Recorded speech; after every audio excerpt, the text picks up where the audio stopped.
Let's get into our conversation for the day now. We're joined by Senator Ledama Olekina, who is speaking to us about what I call the negotiations of the day. That were earlier on.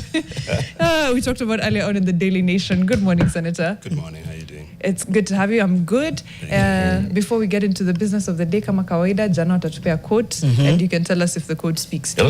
Okay, so good to see you, man. Yeah. Oh, it's been a minute. Good to have you back. Thank you. I know. We're floating. We're just here floating. Yeah. Marion Edelman, who was an American civil rights activist, once said, democracy is not a spectator sport. Very true.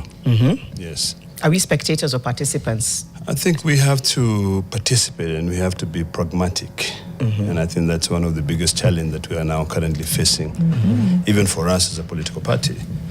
Because other people will define democracy as being characterized by ideology. But what does political ideology really means in the face of changing political dynamics in this country? So I think it resonates quite well.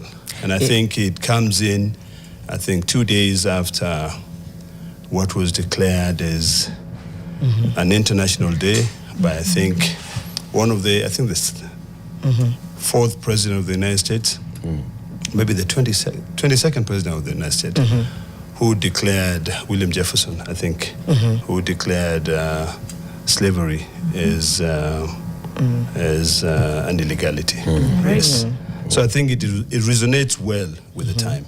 Yeah, it does. I know we're getting into political conversations with you, but you said something about ideology. Yes. A lot of people feel like we've veered very far away from party and political ideology. It's very personality-based, personality-centered.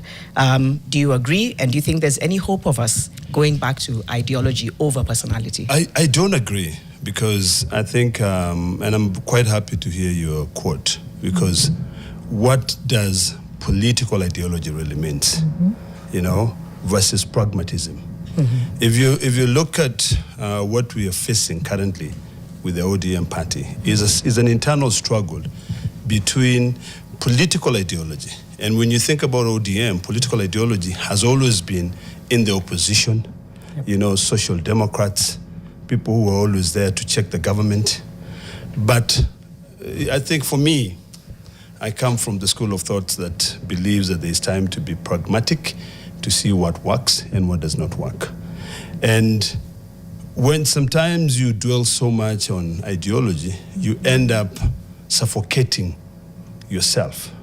Because is it realistic in the politics of the day? Do we need unity or do we need division? So really, ideology is defined both based on the real situation of the day. If we become so rigid and we push division, does that really help?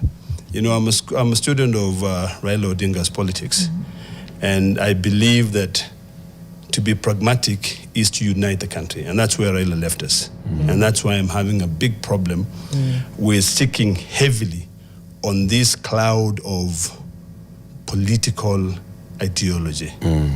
Interesting perspective. Yes. You've used the word pragmatic 3 times. Yes. Already. Yes.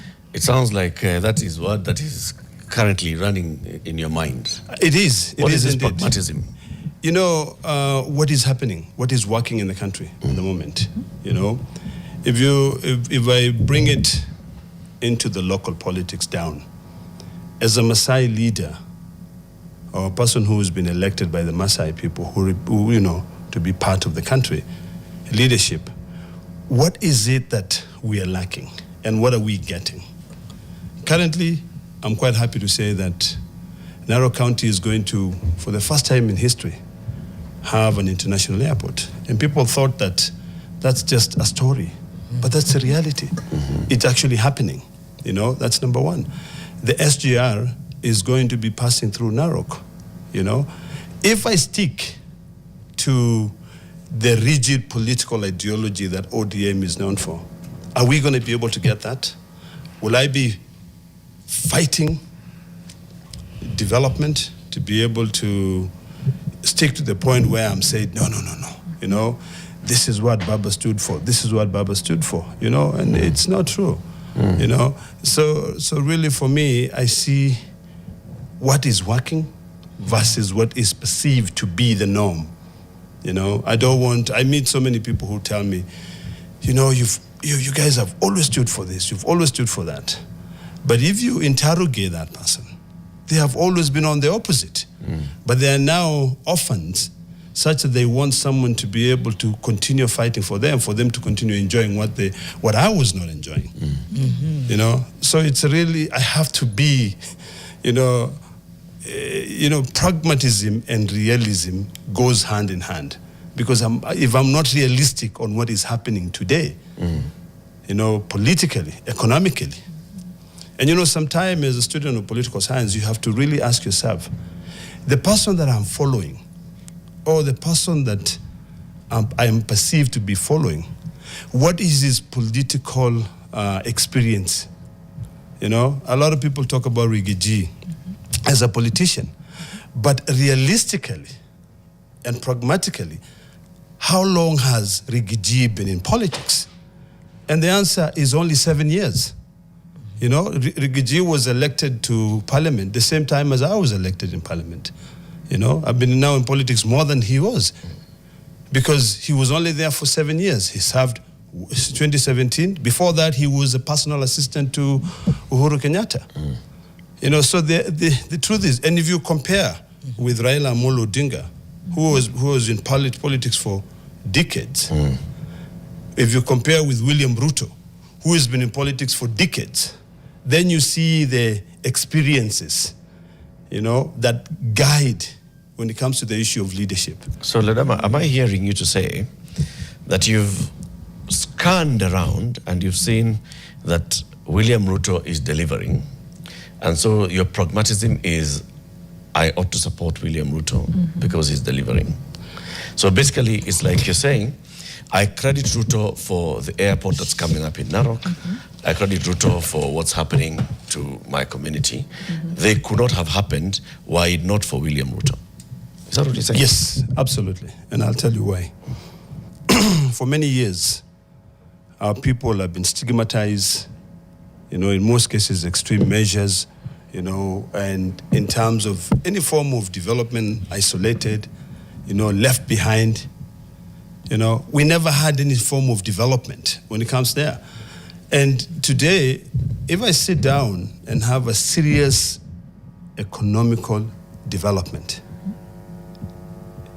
looking at, scanning the horizon of Narok, I can only say that these have been achieved because of the role that this current government has played. You know, we've checked this government for a long time. And sometimes we have conversation with the president that says, tell us what you're going to do for us versus what you promised to do for us. So I went and sat down with President William Ruto and I said to him, tell me what you're going to do for Narok County, for the people who have elected me. Number one, tarmac roads that we never had. Number two, let's talk about the airport which is coming up in Narok.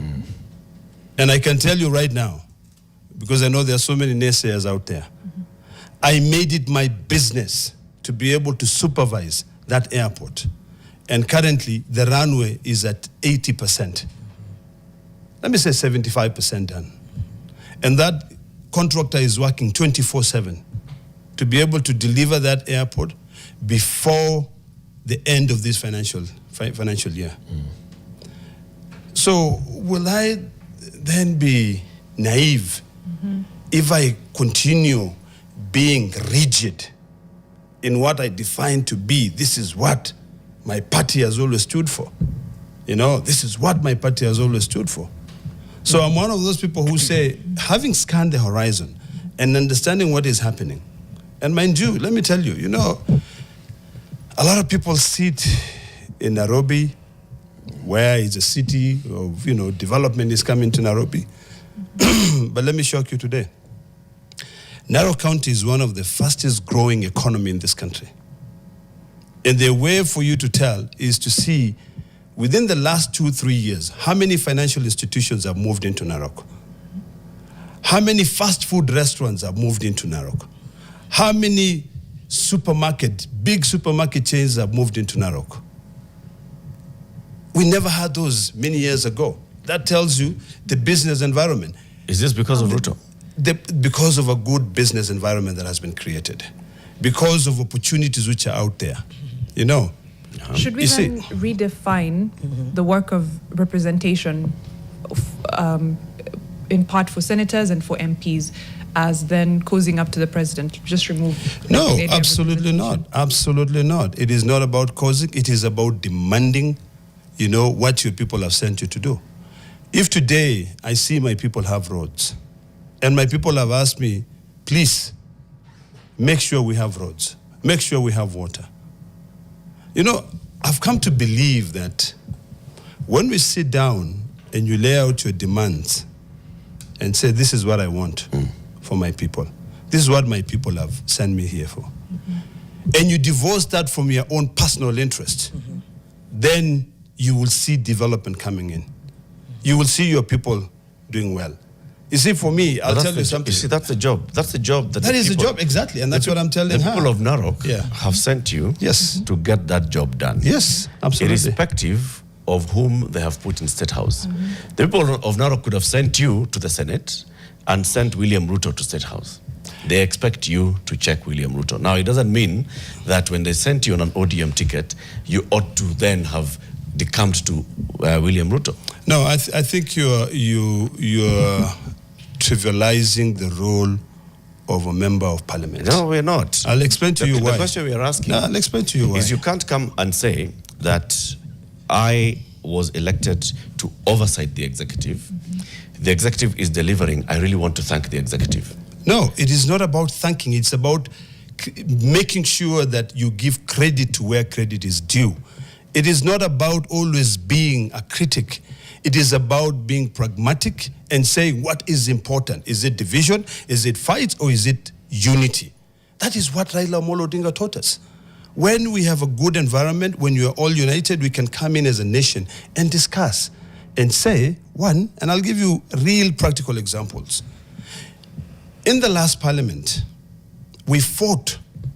We had 13 sittings in the Senate fighting for a formula on revenue sharing. In this parliament, we voted once because we sat down on the table, we discussed, we looked at the whole country, we looked at counties that are too small and they were not getting any money and no development was going there. And we added them more money because we sat down and had a conversation. Exactly. The big problem we have, and if we do not have a goodwill, and let me be honest with you, if we do not have goodwill from the executive, we will not have achieved that. And I'll tell you why. Because, you know, a lot of people say, oh, there is opposition in government or in parliament, and there is the government. The truth of the matter is that there are three forms of governments. You know, there's the executive, there's the judiciary, and there's also the parliament. Each one has its own powers. We have the power of the purse in terms of being parliament. And our job is to be able to work together and come in. But because of historical divisions that has always, you know, sort of like divided people based on what they perceive to be their political ideology, we've ended up having opposition in parliament, you know, and government. But the truth of the matter is that parliament vote as a block. We don't vote as government and as opposition. Yes. It is either those who support or those who oppose. And it depends on the majority. It depends on the majority. That's why we are confused, Senator. Janet, I don't know whether you're getting, because I'm totally confused, right? Here's a senator who is saying that I owe my job to the executive. I never said that. That's absolutely ludicrous. That was not what I said. I said of what you're saying, Eric, is that I said, I do not owe my job to the executive. I owe my job to the people of Narok. Your job is to make sure that the executive at perform their work and at county level. Yes. Perform their work. Absolutely. All right? When they do their job, you don't have to stand up and clap for them. You just say, yes, acknowledge, you've done your job. You've done your job because I don't that's believe the job that. that you are given. I don't believe that. Let me tell you something. We will come and reward them and reward you by re-electing you, No, you see, or kicking you out. that's No, well, that's a misunderstanding. No, even as you go to that, the thing that was in my mind is validating that the senator is saying exclusion has harmed parts of this country. Yes. You know, but then my concern is how do we rectify that foundation of exclusion? I like that. You know, because right now you're the senator and you're creating all these gains in Narok. You know, the airport and infrastructure, etc. Once your term is over and the next person comes, I feel like exclusionary, exclusion still exists. So have we really fixed anything? Only because of your proximity right now to the executive. That's my deeper concern. I like your line of thoughts, and I just want to respond it like this. I think we've had this debate for a long time in this country in terms of entitlement. Yeah. You know, who deserve more? You know, and if we allow that narrative to continue propagating, then we will never get to the point where one person comes, unites the country, leaves, and then the second person who takes over continue with that trajectory. Dare I say, Senator, you're not killing the narrative, you're only redefining it. You're propagating harm in a different way. Before, it was who was at the table that got to eat. Now it's who has proximity to the table that gets to eat. So it's a win for the people of Narok. It's a loss for every other Kenyan that does not have who does not have a leader who has a proximity to the executive. I don't think... So you've propagated the problem just in a different form. I don't think... What you're getting from the people of Narok means exclusion for someone else if we're thinking like that. I don't think it is a win for one person and a loss for another person. And I'll take you back into history. If it was a win for all, you wouldn't... I'll take you back into history. Okay. I'll explain to you. You know, it's important for us to be very, very candid and sober.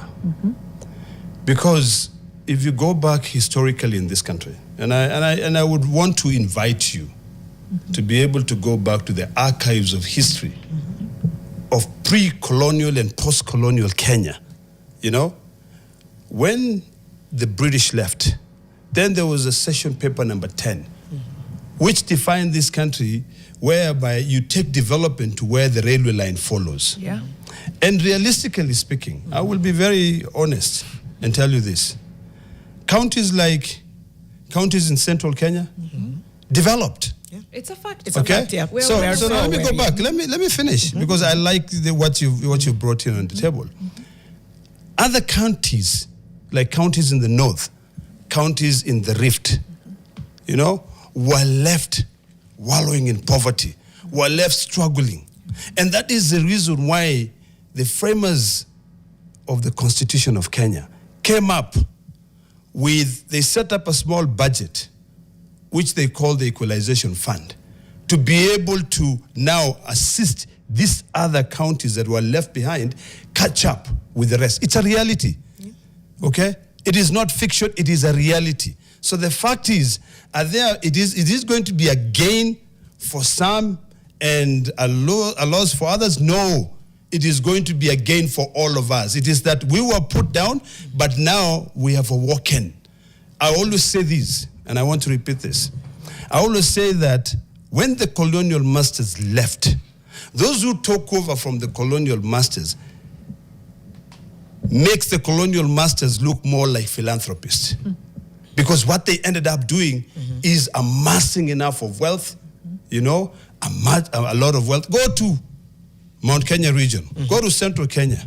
There are only few families that have got huge chunks of lands. Where most part of central Kenya and Mount Kenya region is a concrete jungle because everybody is living in urban centers while a few families own the entire land. Now, juxtapose that to other parts of the country. We have to go on a break, Senator. But dare I say, you've made proximity to the executive the new railway line. That's exactly. No. Development was following the railway after session paper number 10. It is and about following fertility. It is about. You have made proximity to the executive the new railway line. Let's take a short break. It is about letting other people now come up We cannot continue building the railway line, which was always been there. I feel like you're We now enforcing build what more. Mariam is saying. But we are hosting the Senator of Narok County, Ledama Olekina, talking about public service versus campaign politics. And we'll continue drawing on this line. And a few people in the comments as well have weighed in. But it's coming up to 7:30. What do you think about this conversation? Let us know. We'll sample your feedback after this break. Yeah, we're just getting back into conversation with the Senator of Narok County. We'll sample some feedback here. Francis Mo says, if we followed the Constitution, no one would need proximity or eating at the table. You can't clap for someone for doing their job. Let's follow the Constitution. Eva Minor says, the handshake politics, you opposed everything and everyone, then shake hands with whoever wins the presidential petition. National unity, in quotes, with a question mark. Good morning, Fixers. Does this mean we don't need the 2010 Constitution? Because we go back to the system of Baba, Namama, whose ring must be kissed for development to happen, and so on and so forth. Charles Dungo says, Eric, you've hit the nail on the head. Politicians would learn to be truthful. Two more messages. I think still Mike the one says, how ironic. When Gachagua advocates for the mountain, it becomes tribal, but when others advocate for my people, it becomes development. During the Moi era, Narok and other Ma areas had the likes of Ntimama, Sunkuli, Oletip-Tip, proximity to the seat of power at a time when it was all powerful. What happened then? And this goes back to the conversation we're having. And again, validating historical injustices. We'll never stop invalidating that. We'll never stop invalidating what the first president of this country did and the unhealthy and unfair precedents that he set, where some parts of the country developed, others didn't, and what message that sent about exclusion that exists today. But then came things like TGRC. I always go back to that thing. I'm like, it tried to be a document that said, let's right the wrongs of the past. What did we do? It's on a shelf gathering dust. Gathering dust. Because that was trying to address the systemic rot. I just feel that whoever is there and whoever proximity you have power to now, it can be erased the moment both of you move on, and therefore, has it really changed anything? That is my bigger concern, is saying the people of Narok, the people of Garissa, the people of Mom, everybody deserves development. Everybody deserves to live in a country that includes them. But that should not be about who is the president and who has proximity to the president. I don't think that changes anything. And I know he'll push back and be like, no, you're not there, you don't know. I'm like, well, we all want people to improve in this country. We all want every county in this country, everyone, to feel equal. There's nothing worse than exclusion, but at what cost? Because I feel like it'll be a temporary inclusion until the next person is like, now I feel like I want proximity to this other area. Yeah, you guys are fine. No. Inclusion means from every person in that county has access, has justice, has belonging. But I don't think it will be addressed. And feels heard. And feels heard, exactly, and feels included. That's what, is it Francis who was saying? No. Charles Ndungu, who was saying in the Moi era, Narok had the likes of Olentimama, Sunkuli, Oletipis, Oletip-Tip, proximity to the seat of power. What happened then? You see, new governments came in. Apparently, if you don't kiss the ring, now your people are forgotten. It shouldn't be the case. The people of Narok should have gotten regardless of my sister here. Remind me your name again. Janet. It's fine. I'm not offended. Ni sawa tu Senator. Nitalia baadaye ni sawa. I'm kidding. And you know, I think Mariam, before you Mariam, Mariam, I can't forget. You know, you're listening to the comments. Yeah. Go ahead. Now, listen. I was listening to what Janet was saying, and what Janet was trying to describe is what most of us in the country have been suffering from. Political, economic marginalization. You know, now that some people see themselves as close to power, they now want to push more economic activities to their region, not because of their proximity, but the truth of the matter is because they have been marginalized for many years. So there's nothing wrong with that. There's this debate that is going on in Kenya today among the youth. And I sure do hope that God will bless the youth of Kenya. They come together and start thinking like Kenyans, rather than those who are now in the opposition, who still believe that the president of this country should come from one tribe. If it's not that tribe, it is this other tribe. You know, we have to walk away from that school of thoughts. We have to say, can you look at me as a Kenyan? I am so happy with what is happening in Narok today. And I'm not sure about it. Because if you go to Narok town today, we have over 100,000 people. And they are not Maasais, all of them. We have the entire 45 ethnic groups of Kenya in Narok. So I want to see a lot of development going to Narok. And I'll go back to that argument or that comment where someone said that during the time of Moi, we had Ntimama, we had Oletipis, you know. And let me just correct that sort of like thought process, is that we were still a very young country. And in fact, if a lot of people can study Kenyan politics and Kenyan economic journey, during Moi era, Moi built this country using on-source revenue. Mostly a lot of on-source revenue, money that was coming in here because of the Bretton Woods Institute's structural adjustment policies that made it difficult to be able to develop a country. So Moi is credited for having done whatever he did. However bad it was, there's nothing which has always been good. But he did that using money that he collected from the country. Now, if you come to where we are today, look at your headlines. Let's just be honest. You know, we're talking about, you know, a 1 trillion body debt, how it will hit us. The reality of the fact is that we now became suckers of these Bretton Woods institutes, such that from Kibaki period, we borrowed. Then from Uhuru's time, we continue borrowing. And now in Ruto's time, we are borrowing even more. Because of our interest, because of our needs are more now than they were during Moi era. You know, I can be honest with that. The population that we had in the country, you know, during Moi's era, we are only talking about GDP. GDP, that's what we're talking about. Now we're talking about CDP. CDP is a county gross domestic product. What is now defining the growth of a county? Narok County, CDP was at, I think, if I'm not too wrong, was about 238 billion shillings. It's 15th in the country. You know, so we are now talking, our needs have changed. What we are doing now is different from what we were doing before. We need more money now to build more roads from Kitui and Garissa, you know, to Nairobi. You know, I come from another school of thought that believes that one day, the only time that we will see more development is when we move the city, the seat of power from Nairobi to some other county, you know? So the reality is that, is it that we want to be close to power so that we can be able to reap benefit? No.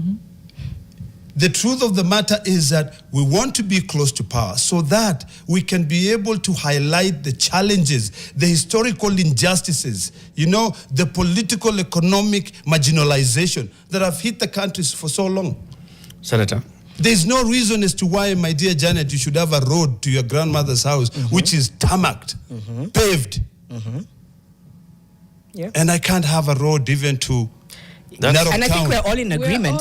That's very true. Senator, I'm going to take you to August 2010. August 2010. In August 2010, I was in Uhuru Park very early in the morning, and there was an air of hope and renewed dream and aspirations for this country.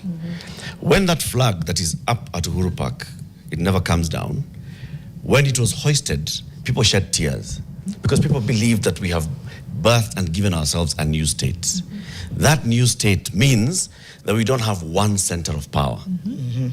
It means that we have institutions, we have parliament, we have the executive, we have judiciary, and all of them are exercising power, and then we devolve it all to 47 counties. You don't have to be close to power. You are power. When people send you to the Senate, you wield power. The people's power, the people being the sovereign. You don't need to kowtow to anybody else because the people have given you power. So when you come back here and you say that I feel I need to be close to power, it means you don't get it, Senator. You don't understand your job. I love the way... You don't understand the Constitution. I love the way, power. Eric, you twist things to fit your description of my clear... What have I twisted now? You've twisted. You said, if I come here and I say I need to be close to power. Did I say that? Yes, you just said that. No, absolutely not. Just the moment before I spoke. What I said, you said we was want very to be close to power. I asked you a very simple question. I said to you, does being close to power means that you only influence what benefits you, or that now it is your time to get because other people have gotten? No, it is about time for you to be able to uplift the standard of living of your people. And I finished by asking Janet a very simple question. You know, how is it that you have a road that goes to your grandmother's house that is paved, and I don't even have a road to get my food? Yep. And when we went on break, I told you a reality. And you know, I read quite a lot. And Eric, I know you read quite a lot. And I'll go back to 2010, August 2010. In 1984, and I was telling you this during the break, when this country was ravaged by a drought, my people of Narok North had so much plenty in their farms. The only challenge is that they were struggling to get that food from their farms to come and feed other Kenyans because they had no roads. They had no roads. Yeah. Okay? So, August 2010, I share your sentiments. I feel you, Eric. The challenge is that we always seem to forget that those who have so much have so little. Yet those who have so little have so much. Kenyans had nothing. They were desiring, they had so much hope. But those who had so much, who took over power, decided that it was time for them to continue widening the gap between the rich and the poor. So the truth of the matter is this. Is it time for us to be pragmatic and to say what works in this country and build it? Or is it time for us to continue bickering and fighting and saying, this country is doing this with no plan? Is the Constitution not pragmatic? Let's go back to the Constitution. Is the Constitution not pragmatic? Because you do sit in the I'll Senate, go to the Constitution. where you can legislate, where you allocate revenue for counties. Yes. You sit where all of these things happen. Yes, I do. Is the Constitution not pragmatic? I'll tell you something, my dear. When I went to Parliament, allow me to hold your cup. I'm not going to drink it. Go ahead. This was pure white, pure black. Okay? And the paper that you're writing on was white. White. But the reality of what happens in the House made me realize that this is absolutely white and that is black. Because here's the thing, and you've asked a good question that I think we need to explain to Kenyans, is that in the Senate, if you take the Constitution, Article 123, we vote by delegations. Okay? Yep. And the Constitution is quite clear in the sense that the vote that will carry the day is a majority of out of the 47 delegations, 24 is what will determine the day. Yes, Ledama Olekina will be there, you know, going there believing 100% that this is what Parliament is supposed to do. This is what Parliament is supposed to do. Parliament has got the power of the past. Let me tell you something. Ledama's vote alone will not be able to change anything in this country, and that's a reality. And that's how it's supposed to be. It is not supposed to be like that. Show me one country in the world whereby one member of Parliament vote decides what happens. That's exactly there is fiction and there's reality. Ledama's vote alone should not determine what happens, right? It should be Ledama going into that parliament and convincing the others. I can try. And then they all vote. And then the majority's vote will carry the day. Right? Eric. It used to be those days where one person's vote outside of parliament would carry the day. You seem to be taking us back there.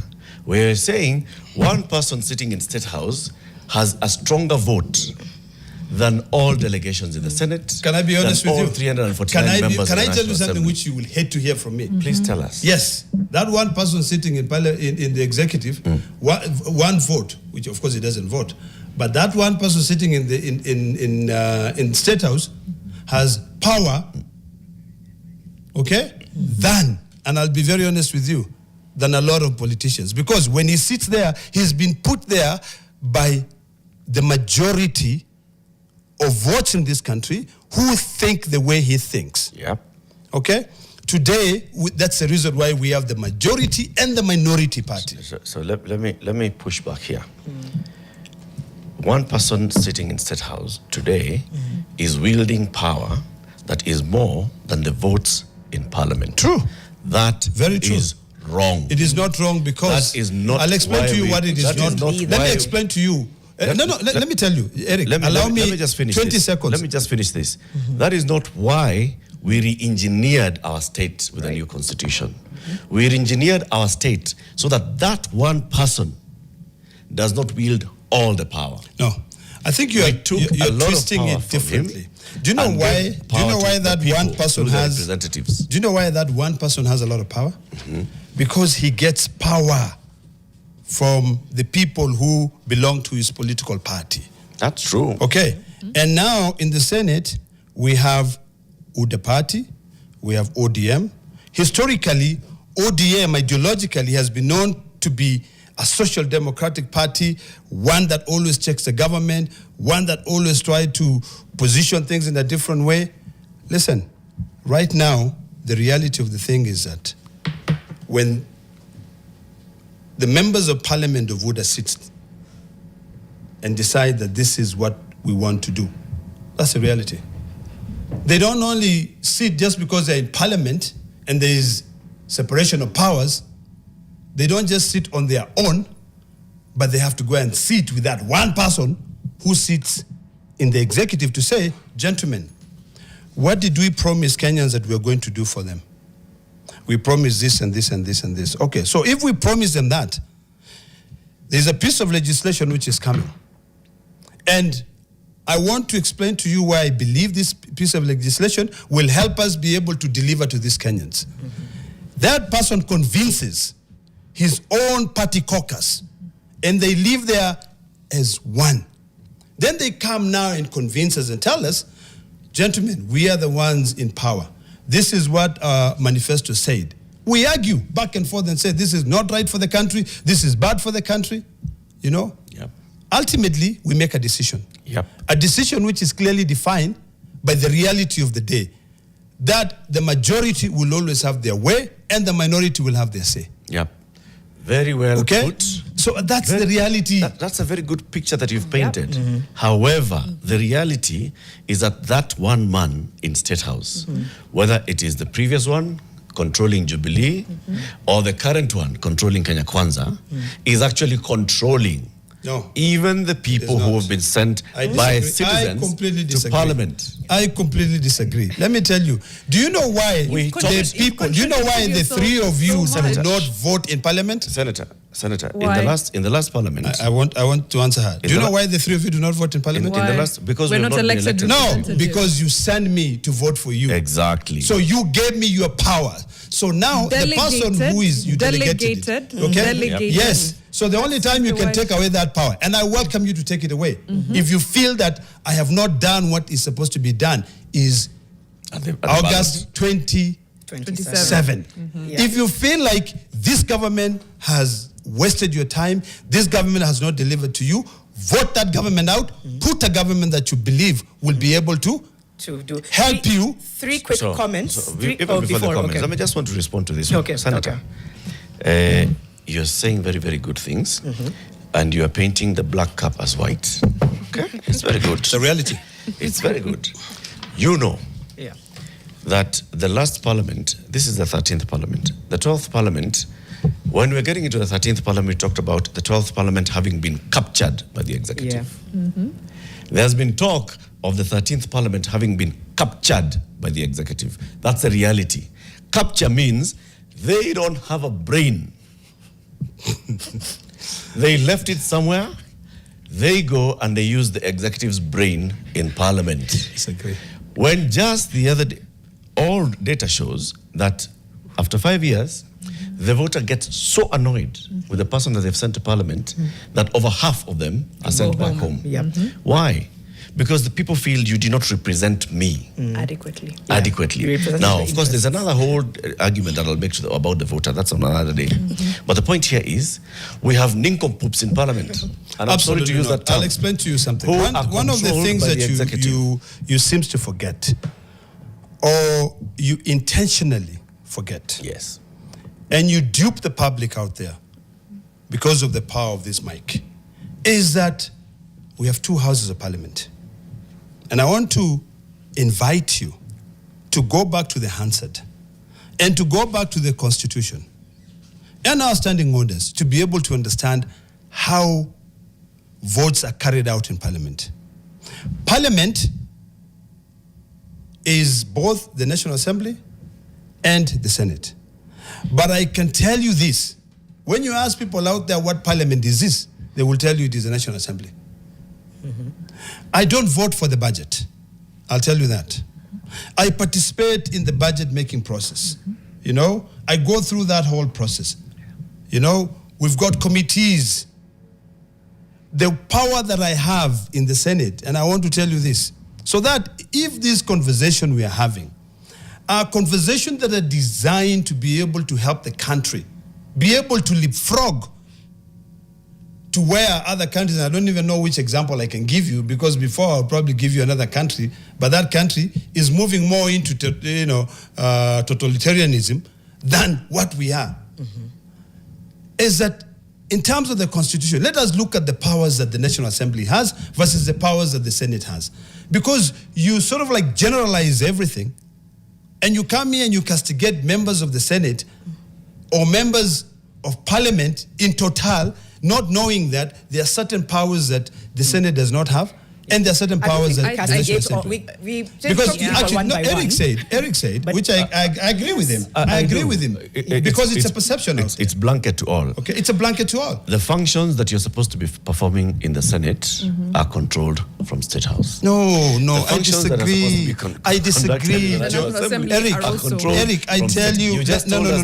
Let me tell you. Just told us. What I say to you is this: it is not one person that controls. Let me tell you something. When the president calls his PG, the first thing that the president does, which Raila used to do, okay? He would be like, gentlemen, we were elected into office because of this ideology. This is what we want to be able to push through. Yep. Okay? Yep. This is what I stand for. This is what will help me deliver for the people who took us to Parliament. Yep. We need roads, we need hospitals, we need, we need all these things. To be able to fund that, we need to raise taxes. So, of course, a few people will say, no, taxes are too much. You'll be like, okay, show us. How do we end up, doing what? Building these roads? So they'll argue back and forth.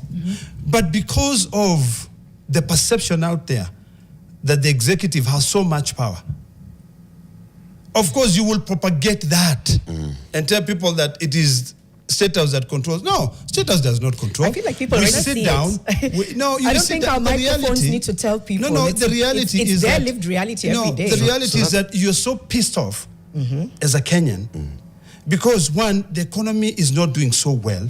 Although, actually, credit to things are changing a little bit. Things are changing. And we thank God because of the good rains which are coming. So it is helping farmers and all that stuff. And we hope that we'll continue doing that. But I think it behooves you to be objective. Yeah. Okay, as the sixth estate, to be objective, to be able to separate fact from fiction. To go forth. Can we, for the state, sorry. Yeah. Can we, as nowadays you're divided in so many routes, so we don't even know. Maybe social media is the fifth. Okay. No. We have a minute remaining. Very short question. One, are the people whose leaders are currently not aligned with the government deserving of development? Absolutely. Do you think the people of Narok would be getting as much development if you weren't aligned with government? I will answer you that question and say, if we're making too much noise, instead of sitting down and telling and saying, these are the things that we need, we will not be making. And you see what happens normally is that people say, we want an appointment to State House, and then you're told, kuja State House. Then you go there, you get mesmerized, and you just stand up and say, asante sana mheshimiwa rais kwa kutualika, you eat your ribs there, and then bugger off, you go. You forget what took you there. That's a reality. Do you think the people of Narok would be getting development if you weren't aligned? I was busy bickering about making noise, criticizing everything and not being pragmatic, I feel like and being short answer is focused on rigid political ideology, they will not be getting. Just as we thank you for coming, very quick feedback. Can you imagine these kinds of scenarios in the 2030s? we don't want it that. will be different. Yeah. It is your generation. So do something today to change it in 2030. Somebody here was Or in saying 2027. Or 2027. Yeah. I can see this. My mother told me. So this person is saying the senator is going with. My mother told me, son, famine hides under the granary. Olekina needs to know this, and days are numbered. If the senator's reasoning made sense, then why are Kenyans out in the streets in June of 2024? Somebody else also talked about how children in grade 10 don't have fees. Don't their vulnerabilities matter as well? Absolutely. Parliament has the power to summon the president and even impeach him. The president is supposed to kneel before Parliament, not the other way. In a different era where it is not the president is not the party leader. You understand? If we had political parties that are completely different, that are formed by technocrats, maybe then that would be the reality. Ledama Olekina, Senator, Narok County, joining us in conversation this morning. In the next hour, Dr. Agnes Wahome, CEO, Kenya Universities and Colleges Central Placement Service. I wouldn't even be able to do the Careers, University and College Choices. She'll be telling us more about that. It's coming up to 8 a.m. We'll be back after this.